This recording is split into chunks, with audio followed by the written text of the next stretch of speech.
स्वागत करती हाँ प्यारे साथियों। अज आप करांगे अगला टॉपिक जिहड़ा इंडियन इंफ्रास्ट्रक्चर है, भारतीय आधारिक संरचना। ठीक है, असी मुढ़लियां धारनावां वाला जिहड़ा चैप्टर है वो कंप्लीट कर चुके हैं। ਉਹਦੇ ਵਿੱਚੋਂ ਸਾਡੇ 135 MCQ निकले आ, ਅਸੀਂ कर लिया। ठीक है, ਹੁਣ ਤੁਸੀਂ ਇਹ ਪਾਠ पढ़ना है तो MCQ करने हैं। ठीक है, तो करते हैं भी अज वाले सवाल।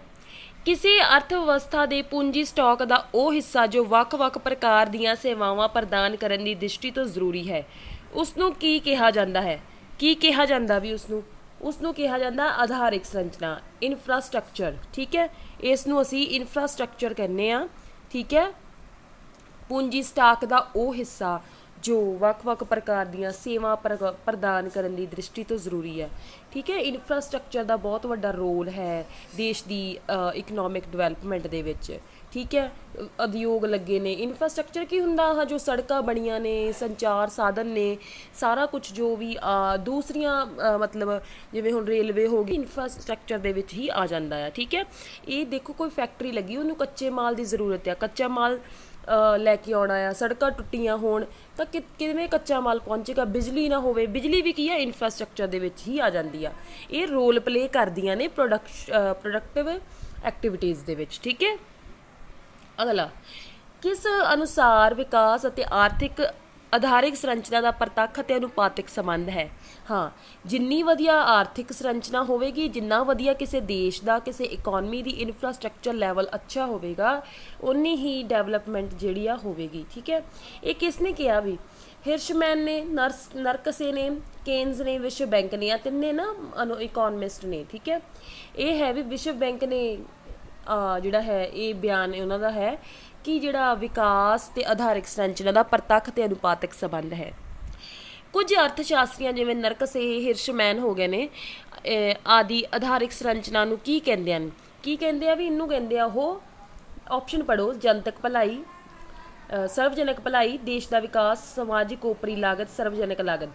करैक्ट ऑप्शन है भी इसनूं ओह समाजिक ओपरी लागत कहंदे आ। इनू कहंदे आ इंग्लिश च सोशल ओवरहेड कॉस्ट। ठीक है, इस तरह भी आ सकता सोशल ओवरहेड कॉस्ट। ठीक है, चलो पूंजी स्टॉक का वो हिस्सा जो देखो, आधारिक संरचना भी कई तरह की होंगी। एक मौद्रिक आधारिक संरचना हो गई। ठीक है, फिर इकनॉमिक आधारिक संरचना हो गई।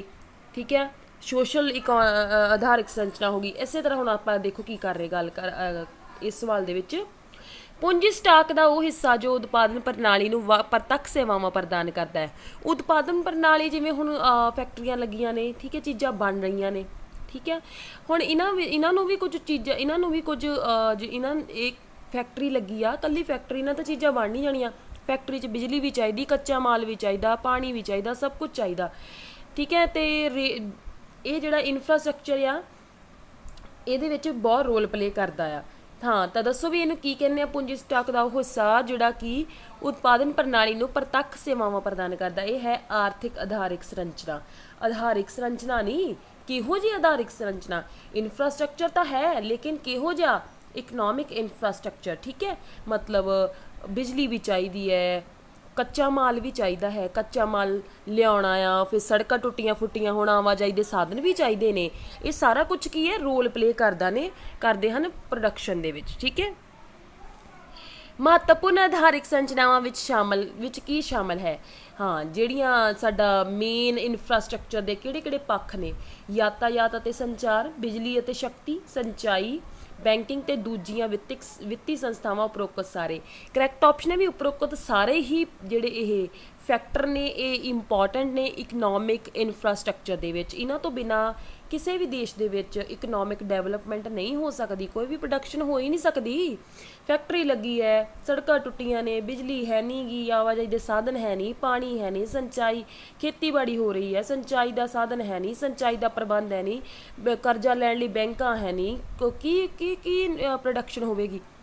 ठीक है, रेलां सड़कों का संबंध हेठा विच किस नाल है?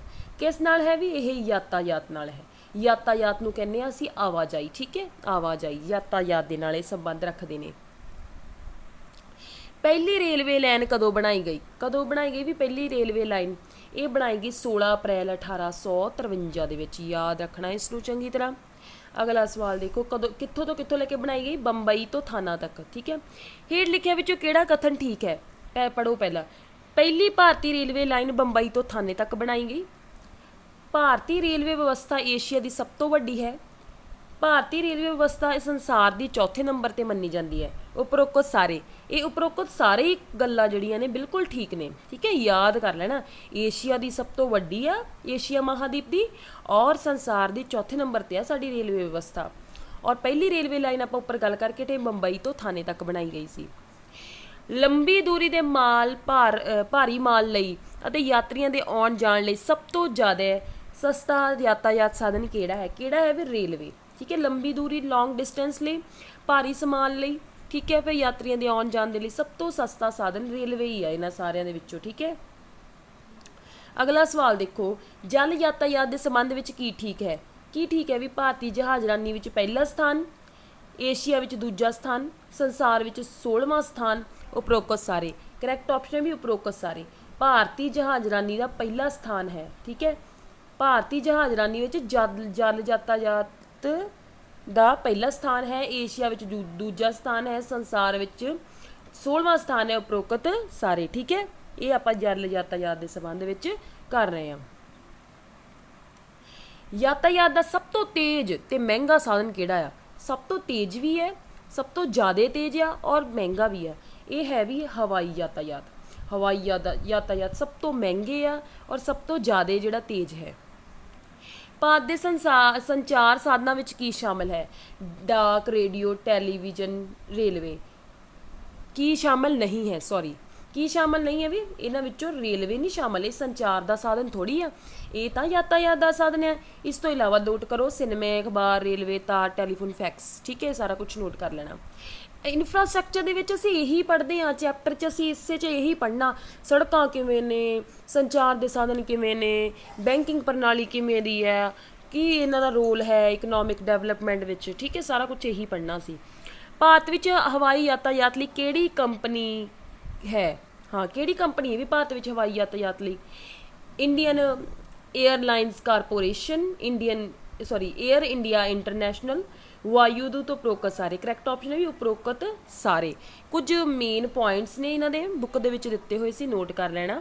27 ਫਰਵਰੀ ਨੂੰ 2011 ਨੂੰ ਏਅਰ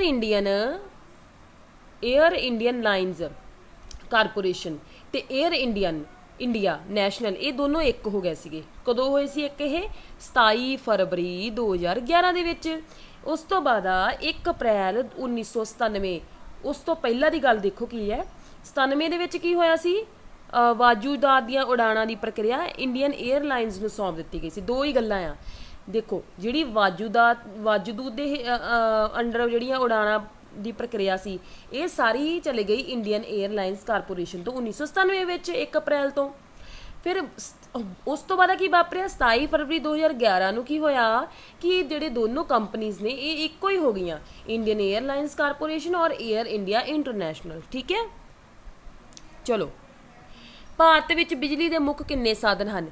ਕਿੰਨੇ ਸਾਧਨ ਹਨ ਵੀ? 3 ਸਾਧਨ ਆ ਭਾਰਤ ਵਿੱਚ ਬਿਜਲੀ ਦੇ। ਕਿੰਨੇ ਸਾਧਨ ਹਨ? 3। ਕਿਹੜੇ ਕਿਹੜੇ? ਤਾਪ ਬਿਜਲੀ, ਜਲ ਬਿਜਲੀ, ਪਰਮਾਣੂ ਬਿਜਲੀ। ਠੀਕ ਹੈ, ਅਗਲਾ ਸਵਾਲ ਦੇਖੋ, ਕੋਲੇ ਤੋਂ ਪੈਦਾ ਹੋਣ ਵਾਲੀ ਬਿਜਲੀ ਕਿਹੜੀ ਆ ਵੀ? ਇਹ ਸਾਇੰਸ 'ਚ ਵੀ ਸਵਾਲ ਹੁੰਦਾ।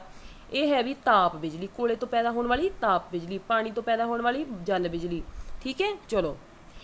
ਭਾਰਤੀ ਖੇਤੀ ਮਾਨਸੂਨ ਦਾ ਡੈਸ਼ ਹੈ? ਜੂਆ, ਨਸ਼ਾ, ਖੇਲ, ਚਮਤਕਾਰ। ਕਰੈਕਟ ਆਪਸ਼ਨ ਹੈ ਵੀ ਜੂਆ। ਭਾਰਤੀ ਖੇਤੀ ਮਾਨਸੂਨ ਦਾ ਜੂਆ ਆ। ਠੀਕ ਹੈ, ਬਹੁਤ ਵੱਡਾ ਰੋਲ ਪਲੇ ਕਰਦੀ ਮਾਨਸੂਨ ਇੰਡੀਅਨ ਐਗਰੀਕਲਚਰ ਦੇ ਵਿੱਚ। ਭਾਰਤ ਵਿੱਚ ਬਿਜਲੀ ਪੈਦਾ ਕਰਨ ਦਾ ਸਭ ਤੋਂ ਵੱਡਾ ਸਾਧਨ ਕਿਹੜਾ ਆ? ਕਿਹੜਾ ਆ ਵੀ? ਤਾਪ ਬਿਜਲੀ। ਤਾਪ ਬਿਜਲੀ ਨਾਲ ਸਭ ਤੋਂ ਜ਼ਿਆਦਾ ਜਿਹੜੀ ਬਿਜਲੀ ਪੈਦਾ ਇੰਡੀਆ ਦੇ ਵਿੱਚ ਹੁੰਦੀ ਆ। ਬਹੁਮੁਖੀ ਯੋਜਨਾਵਾਂ, ਪਹਿਲਾਂ ਦੇਖ ਲਓ ਵੀ ਬਹੁਮੁਖੀ ਯੋਜਨਾਵਾਂ ਉਹ ਯੋਜਨਾਵਾਂ ਹੁੰਦੀਆਂ ਜਿਨ੍ਹਾਂ ਦੇ ਬਹੁਤ ਸਾਰੇ ਉਦੇਸ਼ ਮਿੱਥੇ ਹੁੰਦੇ ਆ। ਕੋਈ ਵੀ ਯੋਜਨਾ ਇੱਕ ਉਦੇਸ਼ ਦੇ ਵਾਸਤੇ ਨਹੀਂ, ਇਹ ਉਹ ਯੋਜਨਾਵਾਂ ਜਿਨ੍ਹਾਂ ਦੇ ਬਹੁਤ ਸਾਰੇ ਉਦੇਸ਼ ਹੁੰਦੇ ਨੇ। ਕਿਹੜੇ ਕਿਹੜੇ ਨੇ? ਕਿਉਂ ਬਣਾਈਆਂ ਜਾਂਦੀਆਂ? ਇਹ ਹੜ੍ਹਾਂ 'ਤੇ ਕੰਟਰੋਲ ਕਰਨ ਲਈ ਬਣਾਈਆਂ ਜਾਂਦੀਆਂ, ਬਿਜਲੀ ਉਤਪਾਦਨ ਕਰਨ ਲਈ, ਜਾਂ ਸਿੰਚਾਈ ਲਈ, ਜਾਂ ਉਪਰੋਕਤ ਸਾਰੇ। ਕਰੈਕਟ ਆਪਸ਼ਨ ਹੈ ਵੀ ਉਪਰੋਕਤ ਸਾਰੀਆਂ ਹੀ ਗੱਲਾਂ ਦੇ ਲਈ ਇਹ ਜਿਹੜੀਆਂ ਬਹੁਮੁਖੀ ਯੋਜਨਾਵਾਂ ਦਾ ਆਯੋਜਨ ਜਿਹੜਾ ਕੀਤਾ ਜਾਂਦਾ ਹੈ, ਇਹਨਾਂ ਨੂੰ ਬਣਾਇਆ ਜਾਂਦਾ ਆ। ਠੀਕ ਹੈ, ਭਾਰਤ ਦਾ ਕੇਂਦਰੀ ਬੈਂਕ ਕਿਹੜਾ ਹੈ? ਹਾਂ, ਇਹ ਕਿਹੜਾ ਹੈ ਵੀ ਕੇਂਦਰੀ ਬੈਂਕ? ਭਾਰਤੀ ਰਿਜ਼ਰਵ ਬੈਂਕ, RBI, ਇੱਦਾਂ ਵੀ ਲਿਖਿਆ ਹੋ ਸਕਦਾ। ਠੀਕ ਹੈ, ਪਤਾ ਹੀ ਹੈ ਸਭ ਨੂੰ। ਆਰਬੀਆਈ ਦੀ ਸਥਾਪਨਾ ਕਦੋਂ ਹੋਈ, ਰਿਜ਼ਰਵ ਬੈਂਕ ਆਫ ਇੰਡੀਆ ਦੀ ਸਥਾਪਨਾ ਕਦੋਂ, ਕੁਝ ਵੀ ਆ ਸਕਦਾ, ਠੀਕ ਹੈ। ਭਾਰਤ ਦੇ ਕੇਂਦਰੀ ਬੈਂਕ ਦੀ ਸਥਾਪਨਾ ਕਦੋਂ ਹੋਈ, ਤਾਂ ਵੀ 1935 ਚੁੱਪ ਕਰਕੇ ਲਾਉਣਾ ਹੈ, ਠੀਕ ਹੈ। ਆਰਬੀਆਈ ਦਾ ਮੁੱਖ ਕੰਮ ਕਿਹੜਾ ਹੈ, ਵੀ ਨੋਟ ਜਾਰੀ ਕਰਨਾ, ਸਰਕਾਰੀ ਬੈਂਕਾਂ ਦਾ ਬੈਂਕਰ, ਬੈਂਕਿੰਗ ਪ੍ਰਣਾਲੀ ਨੂੰ ਨਿਯੰਤਰਿਤ ਕਰਨਾ। ਉਪਰੋਕਤ ਸਾਰੇ ਹੀ ਜਿਹੜੇ ਆਰਬੀਆਈ ਦੇ ਮੁੱਖ ਕੰਮ ਆ, ਠੀਕ ਹੈ। ਨੋਟ ਜਾਰੀ ਕਰਨਾ, ਸਰਕਾਰੀ ਬੈਂਕਾਂ ਦਾ ਬੈਂਕਰ ਵੀ ਆ ਇਹ, ਸਾਰੀ ਆਲ ਕੰਟਰੀ ਦੀ ਬੈਂਕਿੰਗ ਪ੍ਰਣਾਲੀ ਨੂੰ ਇਹਨੇ ਕੰਟਰੋਲ ਕਰਨਾ ਹੁੰਦਾ ਆ। ਇਸ ਤੋਂ ਇਲਾਵਾ ਕ੍ਰੈਡਿਟ ਕ੍ਰੀਏਸ਼ਨ ਵੀ ਇਹਨੇ ਕਰਨੀ ਹੁੰਦੀ ਆ, ਠੀਕ ਹੈ। ਸਾਖ ਦਾ ਨਿਰਮਾਣ ਵੀ ਕਰਨਾ ਹੁੰਦਾ ਹੈ, ਠੀਕ ਹੈ ਜੀ। ਤੁਹਾਡਾ ਸਭ ਦਾ ਬਹੁਤ ਬਹੁਤ ਧੰਨਵਾਦ। ਬਾਕੀ ਸਵਾਲ ਆਪਾਂ ਕੱਲ੍ਹ ਕਰਾਂਗੇ। ਧੰਨਵਾਦ।